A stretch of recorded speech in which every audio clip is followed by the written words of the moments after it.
Улаанбаатар хотод гэр ороллын дахин төлөлтийн үйл ажиллагаа яваад нэг 13 жил болж байгаа. Тэгээд 13 жилийн хугацаанд бас маш олон шалтгааны үүднээс одоо иргэд тохирч байгаа, төсөл зогсож байгаа, удаашрж байгаа ийм үйл ажиллагаанууд болж байгаа.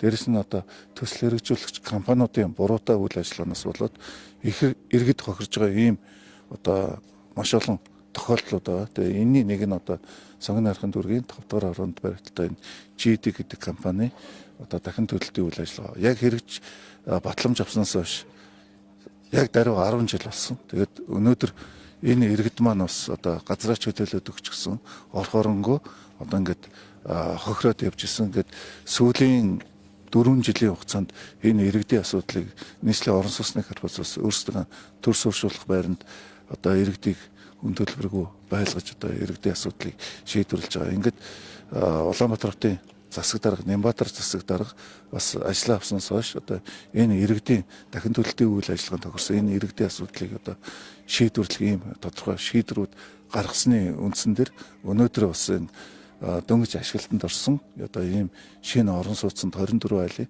айлыг одоо 39 орон сууцыг бас хүлээлгэж өгч байна. Ингээд өнгөрсөн хугацааны дахин төлөлтийн одоо буруутай үйл аж ахуй нэгжийн буруутай үйл ажиллагаанаас хохирсон асуудлыг бас нийслэл бот маань бас одоо тодорхой шийдвэр гаргаж иргэдийн хохирлыг барагдуулж одоо амьдрах орчин нөхцөлийг одоо бас сайжруулж байна.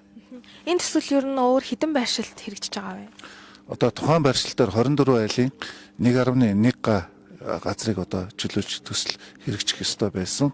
Ингээд тухайн 1.1 га талбарыг одоо нийслэлийн орон сууцны корпорацийн мэдэлд шилжүүлж байгаа. Ингээд бид цаашлаад одоо дахиад 116 айлын одоо газрыг чөлөөлж нийтдээ 9.3 га талбар дээр одоо нэгдсэн төлөвлөлт зураг төслийн ажлыг одоо эхлүүлж одоо төлөвлөлтөд хороолох утганыг одоо үйл ажиллагааг эхлүүлэх одоо ийм шийдвэрийг одоо нийслэлийн засаг дарга Нямбатар дарга бас гаргаад одоо бид ажилд ороод явж байна.